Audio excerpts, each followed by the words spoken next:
Hello friends, welcome to this YouTube channel. आज के इस वीडियो में हम लोग कवर करने वाले हैं superposition principle and numerical problems जो कि कूलम्स लॉ पे बेस्ड होंगे।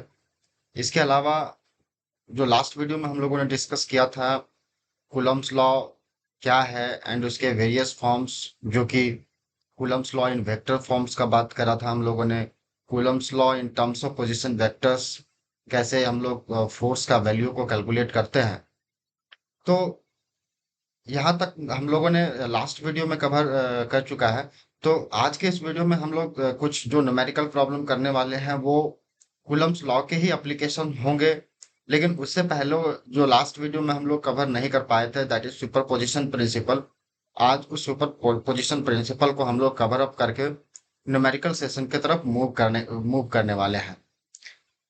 यहाँ इस वीडियो लेक्चर में जो भी हम लोग न्यूमेरिकल कवर करेंगे वो कंपैरेटिव एज वेल एज जो भी हमारे बोर्ड एग्जाम्स हैं उनको देखते हुए हम यहाँ पे जो न्यूमेरिकल लाए हैं वो board exam as well as competitive, चाहे जेई मेंस हो या नीट हो, दोनों के लिए यूजफुल होने वाला है। तो चलिए वीडियो को स्टार्ट करते हैं।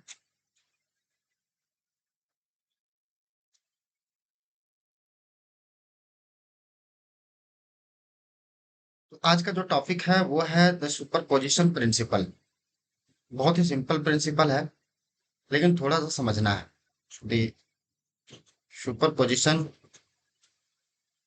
Superposition principal.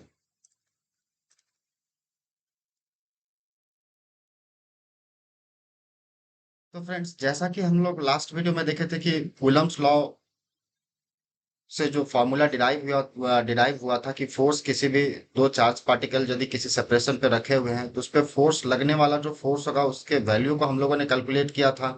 Means magnitude को कैलकुलेट किया था, एज वेल एज हम लोग डायरेक्शन को भी वेक्टर फॉर्म और पोजिशन वेक्टर के टर्म में हम लोगों ने दिखाया था। तो फोर्स का वैल्यू क्या था गाइस? फोर्स का वैल्यू था 1/4 pi epsilon naught Q1 Q2 divided by R square, जहाँ 1/4 पाई एप्सिलॉन नॉट का वैल्यू किसी कांस्टेंट के बराबर था, that is 9 × 10⁻⁹ newton metre square पर कूलम स्क्वायर। इस तरह से इसके वैल्यू को हम लोगों ने कैलकुलेट करा था। देखिए, सुपर पोजिशन प्रिंसिपल क्या है? सुपर पोजिशन प्रिंसिपल इस बात का जिक्र करता है कि यदि किसी एक सिस्टम, हम लोग चार्ज ले रहे हैं, पूरे सिस्टम ऑफ चार्ज ले रहे हैं, यानी कि ऐसा सिस्टम जहाँ पे एक से ज्यादा चार्ज पार्टिकल हैं, तो उस स्थिति में किसी भी एक चार्ज पार्टिकल पे बाकी और चार्जों के चलते जो वहां पे फोर्स क्रिएट होगा या जो फोर्स लगेगा किसी एक चार्ज पार्टिकल पे, तो उस चार्ज पार्टिकल पे जो टोटल फोर्स लगेगा वो फोर्स, सुपरपोजिशन प्रिंसिपल कहता है कि वो फोर्स बराबर होगा all the vector sum of all the forces. यानी जो भी फोर्सेस होगा उनका हम सारे फोर्सेस का जो है वो वेक्टर सम लेंगे तो टोटल फोर्स उस पार्टिकुलर चार्ज पार्टिकल पे निकल जाएगा। तो चलिए कैसे कैलकुलेट करेंगे हम लोग देख लेते हैं। बहुत ही सिंपल है। जैसे मान लेते हैं कि कोई एक हम लोग के पास सिस्टम है। सिस्टम कुछ इस प्रकार से है। जैसे मान लिए हम लोग यहाँ के पास इसके पास Q1 है और इधर Q2 है, Q3 है और Q0 कोई चार्ज पार्टिकल है, Q0। इस Q0 पे हम मान लीजिए कि इस Q0 पे हम क्या करने वाले हैं कि टोटल फोर्स कैलकुलेट करने वाले हैं कि Q1 कितना लगाएगा, Q2 कितना लगाएगा, Q3 कितना लगाएगा। तो Q0 पे जो टोटल फोर्स होगा वो सारे फोर्सेस का वेक्टर सम होगा। तो सबसे पहले हम देखेंगे कि इस Q0 पे 1 किधर फोर्स लगाएगा, 2 किधर फोर्स लगाएगा, 3 किधर फोर्स लगाएगा, और फिर उन सारे फोर्सेस का क्या करने वाले हैं, वेक्टर सम करने वाले हैं। तो जैसे फ्रेंड्स, पता है कि यहाँ पे जो Q1 Q2 और Q3 हम लोगों ने लिया है और Q0 जो है ये सारे चार्जेस का जो नेचर है वो पॉजिटिव है। तो Q0 जो यहाँ पे हम लोग लिए हैं, Q0 पे जो फोर्स लगाएगा 1 के चलते, उसका डायरेक्शन किधर होगा? तो हम कह सकते हैं कि जब हम Q0 को इसके तरफ लेके जाएंगे, Q1 के तरफ लेकर के जाएंगे, तो क्या होगा, ये इससे दूर भागेगा।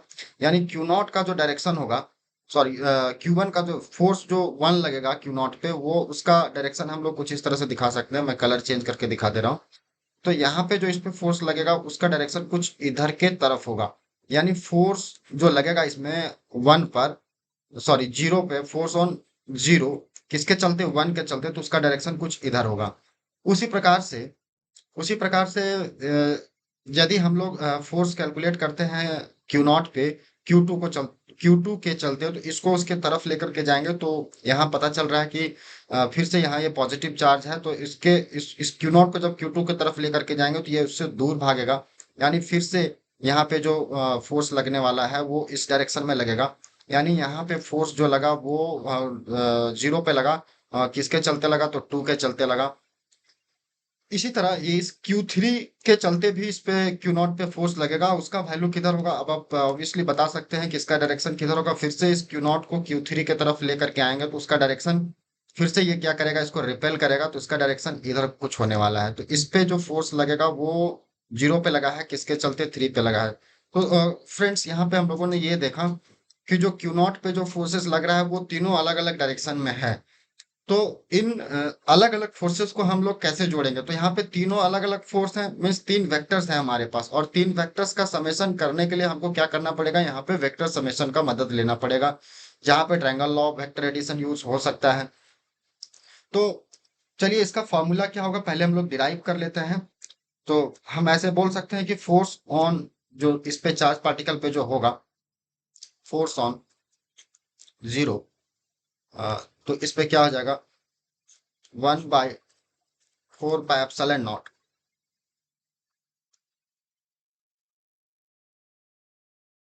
Q0 Q1 divided by, last video में फ्रेंड्स हम लोगों ने ये बताया था, हम लोगों ने ये देखा था कि जो डायरेक्शन होगा वो डायरेक्शन पलट जाता है। मतलब कि जब पोजीशन, सॉरी, वेक्टर के टर्म में जब हम लोग लिखते हैं, तो यदि यहाँ फोर्स ऑन 0 है ड्यू टू 1, मतलब कुछ हम ये इधर बता देते हैं कि कैसे हम लोग निकाले थे। उस चीज को मैं फिर से एक बार रिवाइज करा दे रहा हूँ कि यदि फोर्स ऑन 1 ड्यू टू 2 निकालते थे, तो इसका वैल्यू क्या होता था, 1/4 pi epsilon naught Q1 Q2 divided bye R21 हो जाता था। और यहाँ पे इसका स्क्वायर होता था, और यहाँ पे जब इसका यूनिट वेक्टर लेते थे तो R21 यूनिट वेक्टर लेते थे।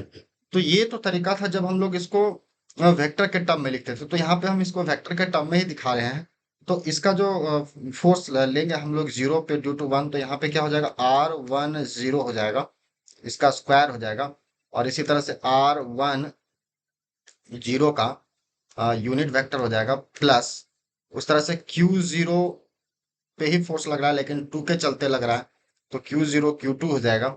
यहाँ पे R20 का स्क्वायर हो जाएगा, और इस तरह से यहाँ R20 यूनिट वेक्टर हो जाएगा, प्लस इस तरह से जितने भी, मान लीजिए कि बहुत सारे चार्ज पार्टिकल भी रहेंगे, तो इस तरह से सबका समेशन होगा, वेक्टर समेशन, प्लस बोल सकते हैं कि जैसे यहाँ तो हम लोग 3 चार्ज पार्टिकल का ही लिए हैं, तो यदि n भी रहेगा तो क्या लेंगे, Q0 Qn divided by Rn0 का होल स्क्वायर, Rn0 का यूनिट वेक्टर।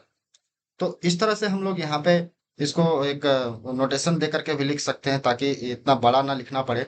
तो फोर्स ऑन टोटल यदि हम निकालते हैं 0 पे, तो फोर्स 0 पे क्या हो जाएगा, 1/4 pi epsilon not Q0 Q, इसमें सिग्मा का इस्तेमाल कर रहे हैं हम लोग। सिग्मा पता है कि समेशन देता है, तो यहाँ पे ले रहे हैं i=1 से लेकर के i=n तक। और Q0 तो सब में है दोस्तों, यहाँ पे देख सकते हैं Q0 सब में कॉमन है, तो Q0 ले लिया। और Q1 2 ये चेंज हो रहे हैं, 1 2 3 एन, सो कहाँ तक जा रहा है, n तक, तो इसको मान लिए QI मान लेते हैं। और डिवाइडेड बाय, आप नीचे भी देख सकते हैं कि 1 2 3 R10 R20 RN0 तक ऐसे जा रहा है। मतलब R का जो 0 है वो तो फिक्स है, मतलब वो चेंज नहीं हो रहा है। RI0 इसको लिख सकते हैं, इसका होल स्क्वायर। और यहाँ पे हम लोग लिखेंगे RI0 का कैप। तो इस तरह से इसमें हम लोग ये दिखा दिए कि वेक्टर फॉर्म में इसको हम लोग टोटल फोर्स, जो किसी एक सिंगल चार्ज पार्टिकल पे, जो कि 0 नाम दिए थे हम, Q0 नाम दिए थे, उस क्यू नॉट पे जो टोटल फोर्स है वो कुछ इस प्रकार से लगने वाला है। अब देखा जाए तो इसको, ये क्यू नॉट क्या है, क्यू नॉट कांस्टेंट है, तो इसको हम लोग अगले स्टेप में बाहर भी निकाल सकते हैं। तो चलिए इसके अगले स्टेप में हम लोग इसको लिखते हैं एफ जीरो जो है वो कितना हो जाएगा, 1/4 pi epsilon naught. Q zero को गाइस बाहर निकाल देते हैं क्योंकि ये हर जगह कॉमन है। और sigma I is equals to 1 से लेकर के I is equals to N तक Q I divided by R I zero का whole square R I zero unit vector. तो इस प्रकार से हम लोग के पास एक फॉर्मूला मिल गया कि टोटल फोर्स किसी सिंगल चार्ज पार्टिकल पे बहुत सारे चार्ज पार्टिकल के चलते जो लगेगा वो इस फॉर्मूले से हम लोग कैलकुलेट कर सकते हैं। साथ ही इसको हम लोग पोजीशन वेक्टर के टर्म में दिखा सकते हैं, क्योंकि पोजीशन वेक्टर के टर्म में हम लोग लास्ट लेक्चर में ये देखे थे कि यदि R12 वेक्टर है तो इसको लिखने के लिए हम लोग क्या करते थे, R2 vector minus R1 vector करते थे, पलट जाता था। यदि इसी तरह से R01 है तो इसको हम लोग क्या लिखेंगे, R01 वेक्टर बराबर हो जाएगा R1 vector minus R0 vector. तो इसी कंसेप्ट को यूज करते हुए यहाँ पे हम लिख सकते हैं F0 is equals to Q naught divided by 4 pi epsilon naught sigma I is equals to 1 to I is equals to N and Q I यहाँ पे वैसे ही रहेगा, क्यू आई डिवाइडेड बाय। अब यहाँ पे क्या लिख सकते हैं दोस्तों यहाँ पे हम लोग लिख सकते हैं, एक चीज ध्यान दीजिएगा कि लास्ट वीडियो में हम यहाँ पे ये भी बताए थे कि आर यूनिट वेक्टर को हम लोग किसके टर्म में लिखते हैं, यूनिट वेक्टर को हम लोग जब लिख सकते हैं उसके वेक्टर को जब उसके मैग्नीट्यूड से डिवाइड दे देते हैं तो वो यूनिट वेक्टर कहलाता है।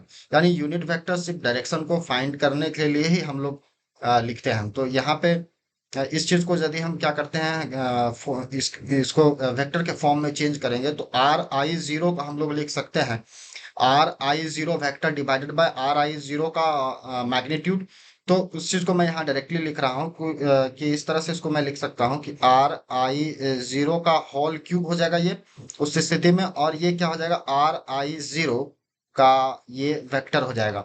तो इसको जब इसके पोजीशन वेक्टर के टर्म में लिखने जाएंगे हम लोग तो फोर्स का जो वैल्यू है वो हो जाएगा 1/4 पाई एप्सिलॉन नॉट। और यहाँ पे क्यू नॉट था sigma I is equals to 1 से लेकर के I is equals to N तक। और यहाँ पे Q I as it is रह जाएगा divided by R I zero लिखे थे, आर आई जीरो लिखे तो वो हो जाएगा R zero vector minus R I vector का मैग्नीट्यूड लेंगे, क्योंकि यहाँ पे डिनोमिनेटर में मैग्नीट्यूड होता है, इसका होल क्यूब हो जाएगा। और यहाँ पे इसके वेक्टर के टर्म में लिखेंगे R zero minus R I vector. तो ये एक फॉर्मूला हम लोगों ने पाया जो कि टोटल फोर्स ही है, लेकिन किसके टर्म में है, पोजीशन वेक्टर के टर्म में है। तो इस तरह से इस पे ध्यान दे सकते हैं कि ये पोजीशन वेक्टर के टर्म में जो फॉर्मूला होगा वो टोटल फोर्स जो लगेगा किसी एक सिंगल चार्ज पार्टिकल पे उसका वैल्यू कुछ इस तरह से हम लोग कैलकुलेट कर सकते हैं। तो फ्रेंड्स ये था बोल सकते हैं हम लोग के सुपर पोजिशन प्रिंसिपल। अब इस पे इस पे बेस्ड कुछ हम लोग न्यूमेरिकल भी करेंगे, लेकिन उससे पहले कुछ हम लोग बात जो है वो नोट कर लेंगे जो कि न्यूमेरिकल प्रॉब्लम को सॉल्व करते समय हम लोगों को ध्यान में रखना है। जो सबसे इसमें हम लोग जो इसमें पहला पॉइंट लिखेंगे, पहले तो इसको टॉपिक डाल देते हैं हम लोग कि factors affecting Coulomb's law. Factors affecting Coulomb's law, factors factors affecting Coulomb's law.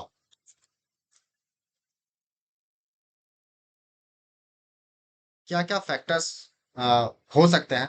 जो पहला फैक्टर है वो है कि जब भी हम लोग दो चार्ज पार्टिकल के चलते किस फोर्स कैलकुलेट कर रहे होंगे तो सिर्फ और सिर्फ वही दोनों चार्ज पार्टिकल का ही जो है वो रोल होगा उस फोर्स को कैलकुलेट करने में।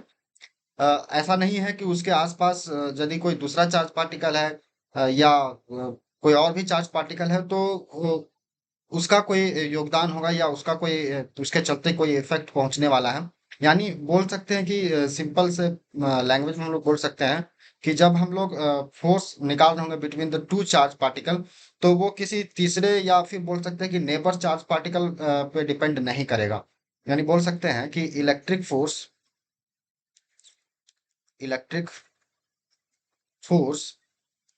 Between two charge particle between two charge particle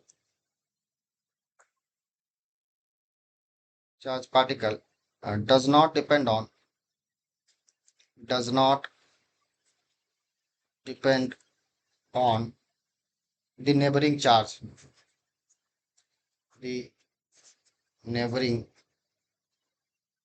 charge। इस बात का ध्यान रखेंगे हम लोग। इसके अलावा जो नेक्स्ट बात हम लोग को ध्यान में रखना है वो, एक मिनट, नेक्स्ट बात जो हम लोग को ध्यान रखना है वो है कि यदि यदि हम लोग के पास क्या है कि दो चार्ज पार्टिकल है, that is Q1 and Q2। लिख लेते हैं। When two charge Q1 Q2 are are placed placed some distance apart,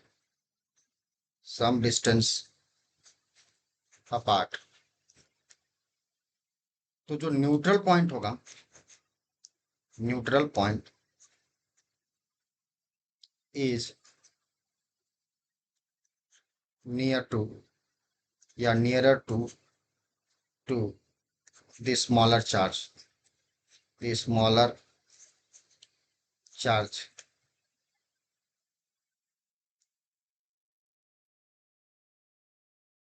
and in between Q1 and Q2 if क्या होगा, लाइक चार्ज होगा। If like charges and outside outside if if जो Q1 and Q2 है वो unlike charges है। If both the charges are unlike both the charges are unlike।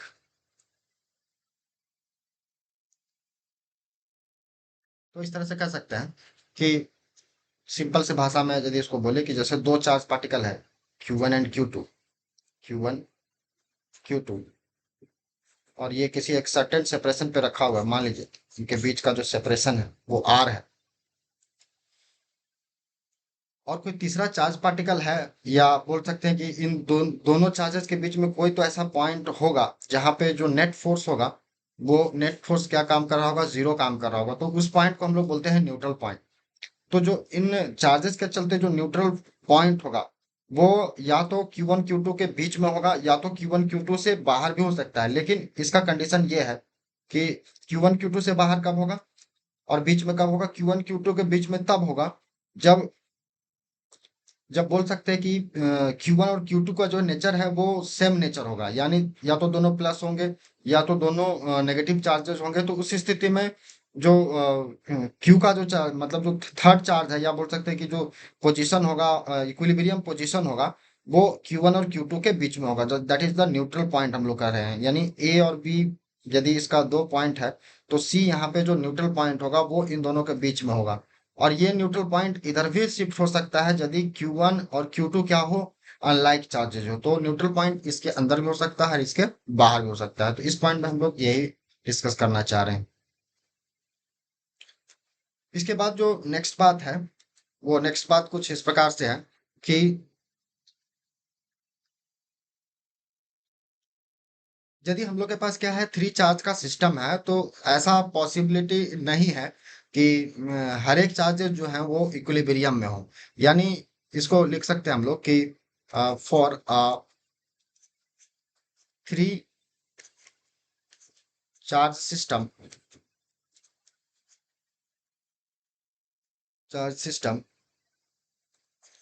it is not possible,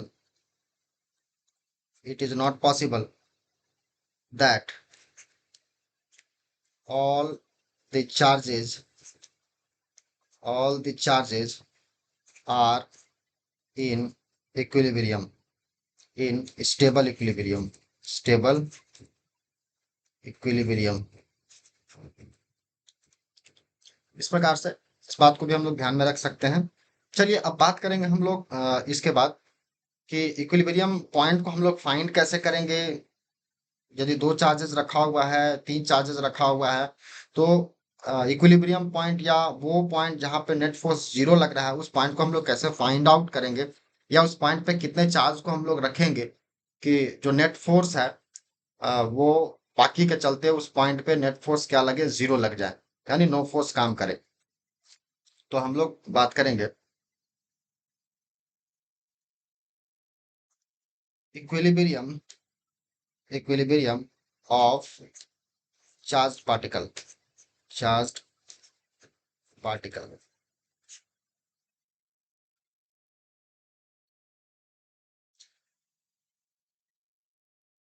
सबसे पहला हम लोग बात करेंगे equilibrium of three charge particle, three charge particle. Three charge particle के चलते जो इक्विलिब्रियम होगा वो कैसा होगा। तो पहला तो इसमें ये ध्यान देना है कि ये इक्विलिब्रियम पॉइंट जब हम लोग फाइंड करने जाएंगे किसी भी तीन चार्ज पार्टिकल के चलते, तो यहाँ पे ध्यान ये देना है कि मेन चार्जेस जो होगा वो सेम नेचर का होना चाहिए, यानी main charges must be of same nature, या बोल सकते हैं कि लाइक नेचर, लाइक नेचर। दूसरा बात यह है, या इसको बी नाम दे देते हैं। दूसरा बात यह है कि जो थर्ड चार्ज होगा, third charge should be unlike, should be unlike,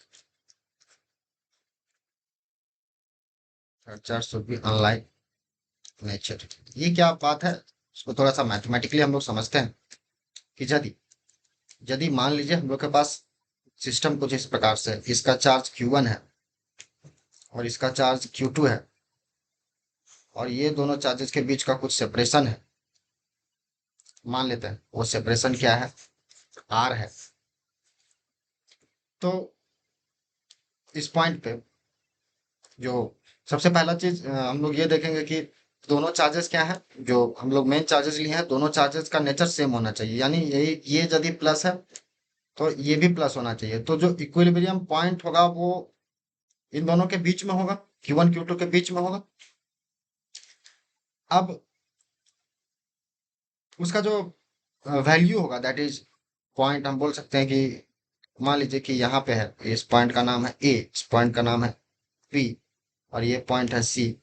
तो इस पॉइंट पे मान लीजिए जो चार्ज Q होगा, नहीं पता हम इसका वैल्यू कितना होगा, तो उस Q का जो वैल्यू होगा वो Q का वैल्यू डायरेक्टली हम लोग याद रख सकते हैं कि Q का जो वैल्यू होगा वो minus of Q1 Q2 divided by root under Q1 plus root under Q2 का होल स्क्वायर होगा।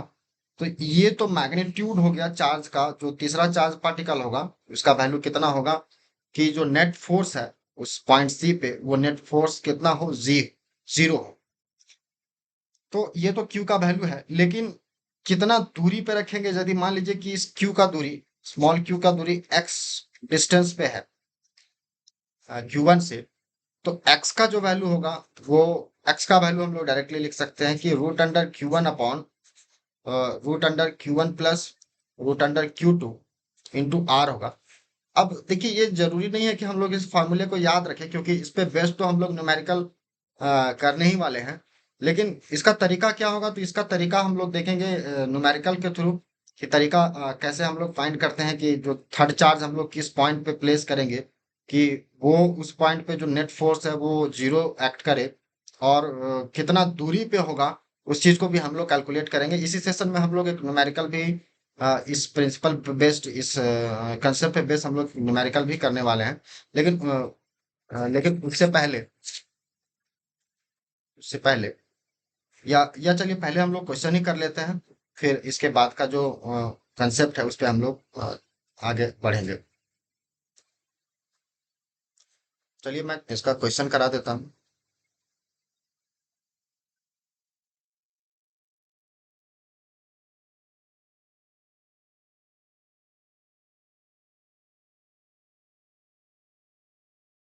2 fixed point charges plus 4e and plus e are separated by a distance a।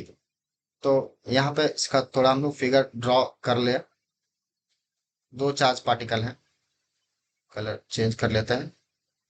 यहाँ पे एक का चार्ज है वो है +4e, और दूसरा जो चार्ज है वो है कितना, प्लस का e, separated by a distance a। यानी दोनों चार्जेस के बीच का जो सेपरेशन है वो सेपरेशन कितना है, a है। इस चीज को हम लोग यहाँ पे दिखा दिए। Where should be the third point charge be placed, यानी कि एक चीज तो क्लियर है कि यदि ये 4e है और ये +e है, दोनों सेम नेचर का है। और हम लोग नोट में देखे थे कि दोनों यदि सेम नेचर का चार्जेज होंगे तो जो इक्विलिब्रियम पॉइंट होगा वो इन दोनों के बीच में होगा, और यदि अपोजिट नेचर का होगा तो इक्विलिब्रियम पॉइंट इन दोनों चार्जेस से दूर होगा।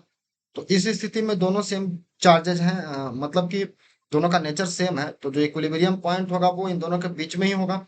और ये भी हम लोग यहाँ पे ध्यान रखेंगे कि जो इक्विलिब्रियम पॉइंट होगा वो स्मॉलर चार्ज के तरफ ही होगा, है ना। मतलब जो इक्विलिब्रियम पॉइंट होगा वो किधर होगा, इक्विलिब्रियम पॉइंट वो स्मॉलर चार्ज के तरफ होगा। इस बात को भी हम लोग यहाँ पे पढ़े हैं, कुछ देर पहले ही अब डिस्कस किए थे। तो जो यहाँ बोल सकते हैं कि इधर कहीं होगा, मान लीजिए वो चार्ज क्या है, क्यू है, नहीं पता उसका वैल्यू कितना है। हम लोग उसको कैलकुलेट करेंगे। इस पॉइंट का नाम ए है, इस पॉइंट का नाम बी है, इस पॉइंट का नाम सी दे दिए। अब मान लीजिए कि ये एक्स डिस्टेंस यहां से है, इस पॉइंट ए से जो इसका डिस्टेंस है वो एक्स डिस्टेंस पे है। तो इधर का डिस्टेंस क्या हो जाएगा गाइस, इधर का डिस्टेंस हो जाएगा, टोटल डिस्टेंस ए है, ये एक्स है, तो ये कितना हो जाएगा, ए माइनस एक्स। अब बात करने वाले हम लोग ये हैं कि इस पॉइंट पे जो टोटल फोर्स है वो इसके चलते और इसके चलते लगेगा। यानी सी पे जो फोर्स लगेगा वो ए के चलते लगेगा, यानी +4e के चलते लगेगा। और इस क्यू पे यानी पॉइंट सी पे जो फोर्स लगेगा इस +e के चलते लगेगा, यानी बी के चलते लगेगा।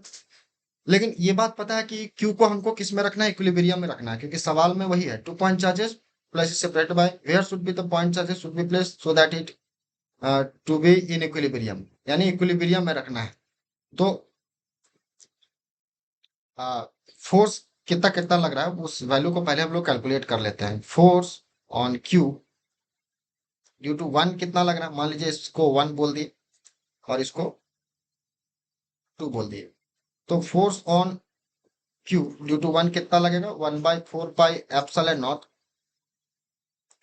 नॉट। इसका वैल्यू कितना हो जाएगा, 4e into Q divided by x square. और इसका डायरेक्शन किधर होगा, तो इस क्यू को इसके तरफ लेके जाएंगे, क्यू को इसके तरफ लेके जाएंगे तो इससे दूर भागेगा, है ना। उसी तरह से यानी इसके डायरेक्शन को भी हम यहाँ दिखा सकते हैं कि फोर्स ऑन क्या है, ये क्यू है, लेकिन किसके चलते है, 4e के चलते हैं, मतलब इसको 1 बोल दिए। ठीक है।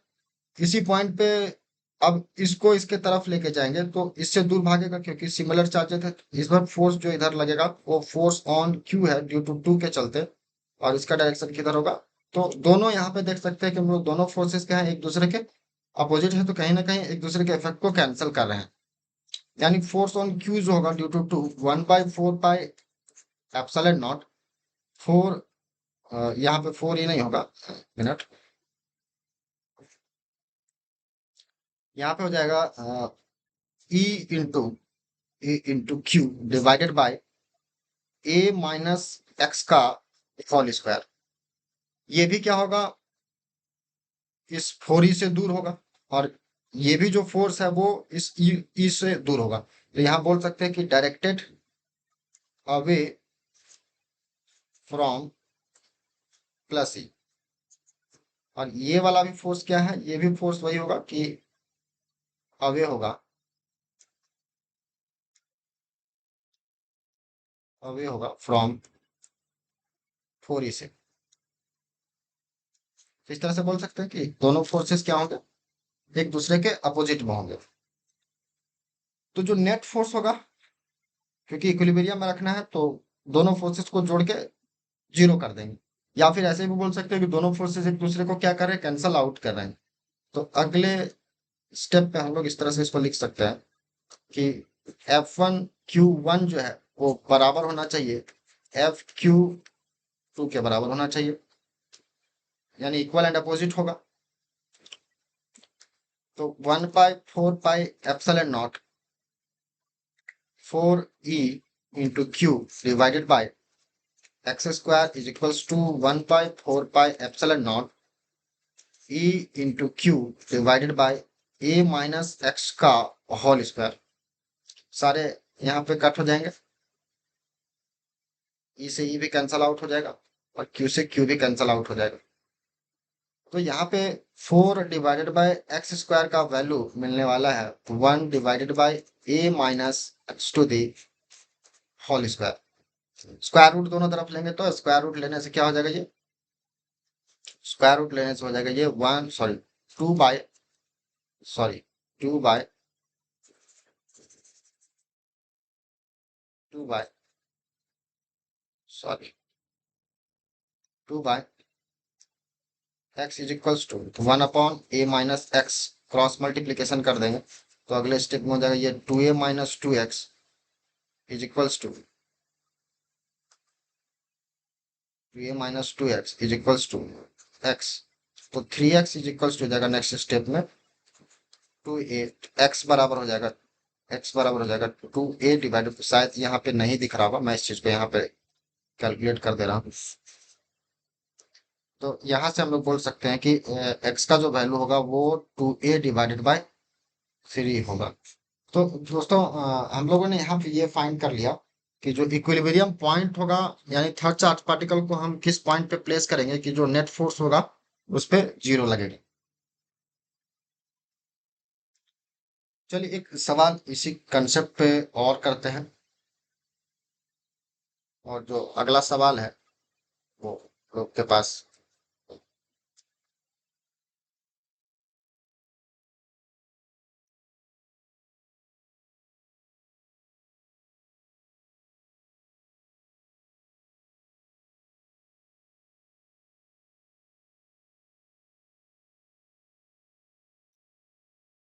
इस क्वेश्चन को करते हैं। A charge q is placed at the centre of the line joining two equal charges q so that the system of the three charges will be in equilibrium if q is equals to -q/4। यानी इस सवाल में हम लोग को ये given है कि जो q का वैल्यू होगा वो q का वैल्यू कितना होगा, q इज इक्वल्स टू यदि -q/4 रखते हैं, q is equals to -q/4 रखते हैं, तो यहां से इस चार्ज को इसके बीच में प्लेस करने से जो नेट फोर्स होगा वो हर एक चार्ज पे, यानी इस चार्ज पार्टिकल पे वो जीरो लगने वाला है। यानी यहाँ पे हम लोग के पास क्या है कि system of three charge particle ही है, टू इक्वल चार्जेस है। ध्यान देना है कि यहाँ पे दोनों चार्जेस क्या है, इक्वल है। यानी मान लेते हैं कि एक चार्ज क्यू है और दूसरा चार्ज फिर से क्या है, क्यू है। दोनों के बीच कुछ सेपरेशन है, so that the system of three charge will be in equilibrium। यानी यहाँ इन दोनों के बीच में हम लोग कोई एक तीसरा चार्ज पार्टिकल Q रखने वाले हैं, और Q का वैल्यू हम लोग को पहले से पता है कि -q/4 होगा। उसी चीज को प्रूफ करना है कि इस Q का जो वैल्यू है वो Q का वैल्यू -q/4 होगा, ये प्रूफ करना है। तो मान लेते हैं कि इसका सेपरेशन क्या है, 2x है। दोनों चार्ज पार्टिकल के बीच का सेपरेशन क्या है, 2x है। तो यहां से हम लोग कैलकुलेट कर सकते हैं कि फोर्स ऑन क्यू जो लग रहा है, नेट फोर्स, हम लोग सबसे पहले तो ये देखेंगे कि तीनों चार्ज पार्टिकल को यहाँ पे इक्विलिब्रियम में, ये भी इक्विलिब्रियम में होगा, ये भी इक्विलिब्रियम में होगा, ये भी इक्विलिब्रियम में होगा। तो क्यू तो इक्विलिब्रियम में है ही, तो इस पे जो नेट फोर्स है वो जीरो है। अ, इस पे कितना फोर्स लगेगा तो ये भी कैलकुलेट कर लेते हैं। फोर्स ऑन, इस पे भी क्या होना चाहिए कि नेट फोर्स जीरो होना चाहिए, क्योंकि अ, हर एक चार्जेस को हम लोग को इक्विलिब्रियम में प्रूफ करना है। तो यहाँ पे मान लेते हैं कि जो फोर्स है, फोर्स ऑन क्यू, क्यू निकाल रहे हैं, फोर्स ऑन क्यू। तो अगले स्टेप में हम लिखेंगे फोर्स ऑन क्यू जो है वो एक तो स्मॉल क्यू के चलते लग रहा है और दूसरा कैपिटल क्यू के चलते लग रहा है। तो कितना हो जाएगा, 1/4 pi epsilon naught Q into Q divided by X square plus 1/4 pi epsilon naught Q square यानी Q into Q divided by, यहाँ पे 2x का होल स्क्वायर हो जाएगा इज इक्वल्स टू जीरो। यानी टोटल फोर्स क्या होना चाहिए, इस पे जीरो होना चाहिए, कैपिटल क्यू पे निकाल रहे हैं। तो 1/4 pi epsilon not q into q divided by x square is equals to minus of 1/4 pi epsilon not q square divided by 4x square हो जाएगा, 4x स्क्वायर। तो यहाँ से ये कैंसल आउट हो जाएगा, एक q से q कैंसल आउट हो जाएगा। तो q, एक्स स्क्वायर से एक्स स्क्वायर भी कैंसल आउट हो रहा है नीचे, स्क्वायर से एक्स स्क्वायर। तो q का जो वैल्यू है वो कितना है, -q/4। और यही हम लोग को प्रूफ करना था। इस प्रकार से इस सवाल को भी हम लोगों ने प्रूफ कर लिया। चलिए एक सवाल और करते हैं, इस सवाल को करते हैं गाइस। थ्री चार्जेस 2.0 इच, मतलब यहाँ पे तीनों चार्ज पार्टिकल क्या हैं, इक्वल हैं, are held fixed in three corners of the equilateral triangle. यानी तीनों चार्ज पार्टिकल को किसी इक्विलैटरल ट्रायंगल में रखा गया है कॉर्नर पे। यानी यदि इसका वैल्यू Q1 है तो इसका भी वैल्यू Q1 है, इसका भी वैल्यू क्या है, Q1 है। तो इक्विलैटरल ट्रायंगल है तो इसका साइड ए है, मान लेते हैं इसका साइड ए है, इसका साइड ए है और इसका साइड ए है। तो ये इक्विलैटरल ट्रायंगल हो गया। और ए बराबर यहाँ पे बोल सकते हैं कि कितना है, ए बराबर यहाँ पे गिवन है 5 सेंटीमीटर। तो find the coulombic force experience by one of the charge due to the rest of the two, यानी किसी भी एक पे। तो मान लेते हैं इसका नाम दे देते हैं, इसका नाम दे दिए 1, इसका नाम दे दिए 2 और इसका नाम दे दिए 3।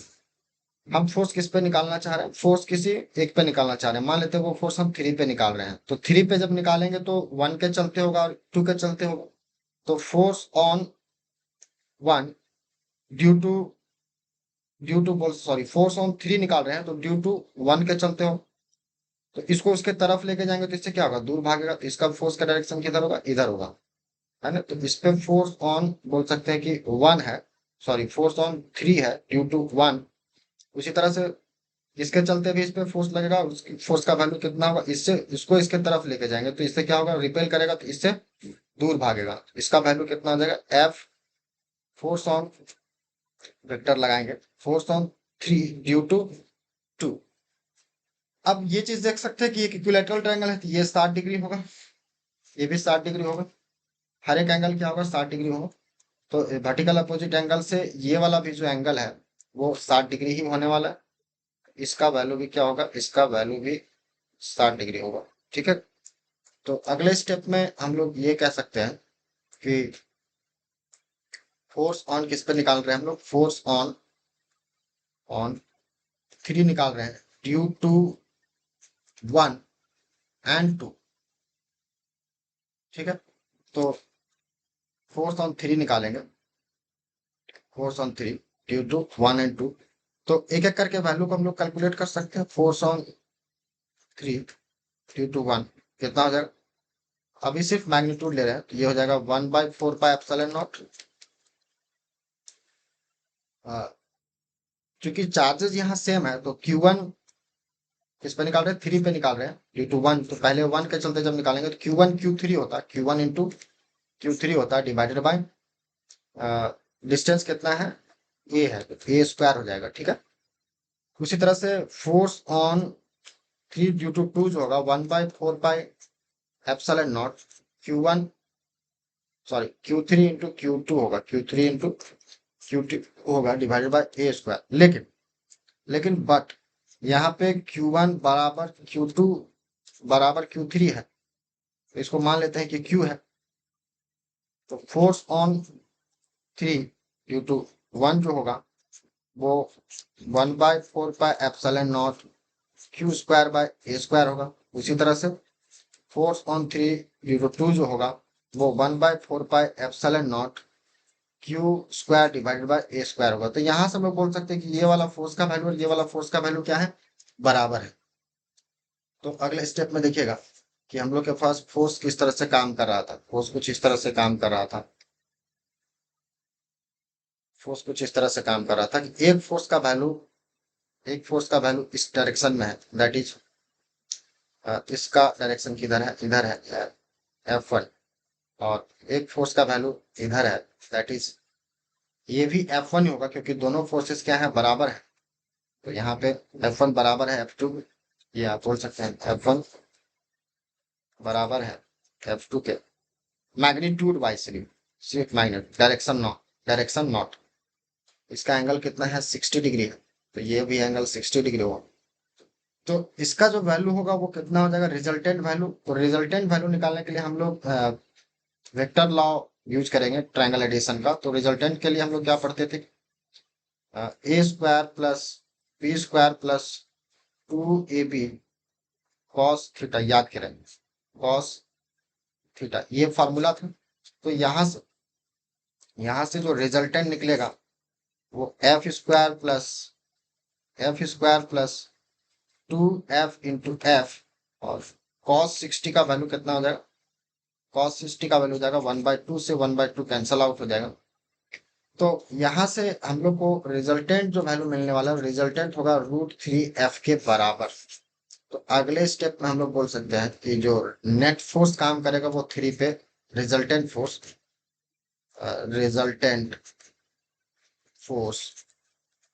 ऑन 3, या बोल सकते हैं ऑन 3 ड्यू टू 1 एंड 2, वो कितना हो जाएगा, यानी एफ रिजल्टेंट हो जाएगा √3f के।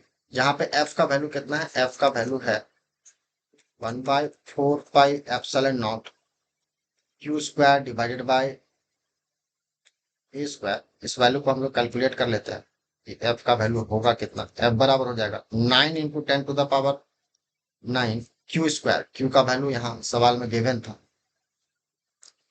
Q का वैल्यू है 2.0 इंटू 10⁻⁻6। तो अगले स्टेप में हम लोग इसको लिख सकते हैं 2.0 इंटू 10⁻⁻6 कूलम, और इसका करने वाले हैं स्क्वायर। लेंथ कितना था, तो लेंथ था 5 सेंटीमीटर, उसको मीटर में चेंज करेंगे तो लिखेंगे 5 इंटू 10⁻⁻2 का होल स्क्वायर। तो इस तरह से इसके वैल्यू को यहाँ से कैलकुलेट कर लेंगे। तो चलिए देखते हैं कितना आता है। नीचे का वैल्यू कुछ इस प्रकार से आ जाएंगे, 9 इंटू ऊपर मल्टीप्लाई हो जाएगा 4, पावर कितना हो जाएगा, यहाँ 10 का पावर 9 है, यहाँ 10 का पावर -12, तो ऊपर 10 का पावर बचेगा -3 डिवाइडेड बाय ये हो जाएगा 25 इंटू 10 का पावर कितना हो जाएगा, -4, और ये ऊपर जाएगा तो बच जाएगा 10 का पावर 4। तो अगले स्टेप में हो जाएगा 9 चौक 36, यानी कि रिजल्टेंट वैल्यू जो हो जाएगा, सॉरी ये रिजल्टेंट नहीं है, ये एफ का वैल्यू है, सॉरी एफ का वैल्यू हो जाएगा, वो कितना हो जाएगा 9 इंटू 4 36, और नीचे कितना है 25 इंटू 10 का पावर 1 हो जाएगा, कि नीचे से 4 ऊपर से -3, तो 10 बच जाएगा। अब इसको क्या करेंगे हम लोग, डिवाइड कर देंगे, 5 5 जा 5 2 जा, तो 36 इंटू 2 72 हो जाएगा, डिवाइडेड बाय 5 काट देंगे तो हो जाएगा 5 1 जा 5, टू 5 टू जा 10, 5 टू जा 10 और 5 4 जा। तो ये एफ का वैल्यू आ जाएगा, तो एफ रिजल्टेंट कितना आ जाएगा, √3 इंटू 12.4 न्यूटन, √3 इंटू 12.4 न्यूटन। तो इस प्रकार से हम लोग क्या कर सकते हैं कि फोर्सेस को कैलकुलेट कर सकते हैं, नेट फोर्सेस को। तो इस तरह के सवाल को करने के लिए वेक्टर्स का थोड़ा सा ज्ञान होना चाहिए, वेक्टर्स का नॉलेज होना चाहिए। यदि आपको वेक्टर में प्रॉब्लम होती है तो आप वीडियो के नीचे कमेंट करें, मैं वेक्टर का एक सेपरेट वीडियो बना करके डाल दूंगा, ताकि आपको दिक्कत ना हो। और इस आज के वीडियो में हम यहीं तक रहने देते हैं, क्योंकि वीडियो लंबा हो गया है काफी। तो नेक्स्ट वीडियो में हम लोग कुछ और भी सवाल लेकर के आएंगे, और उसको भी कवर करेंगे। तो तब तक के लिए thank you, have a nice day. Video informative लगे तो लाइक कर दें, और चैनल को सब्सक्राइब कर दें, ताकि इस तरह के जो वीडियोज हैं वो आपको मिलते रहें, और हमारे मनोबल को भी इससे इन्हेंसमेंट मिलेगा। हम भी वीडियो बनाने के लिए काफी लगातार मेहनत करेंगे। और तब तक के लिए thank you guys, have a nice day.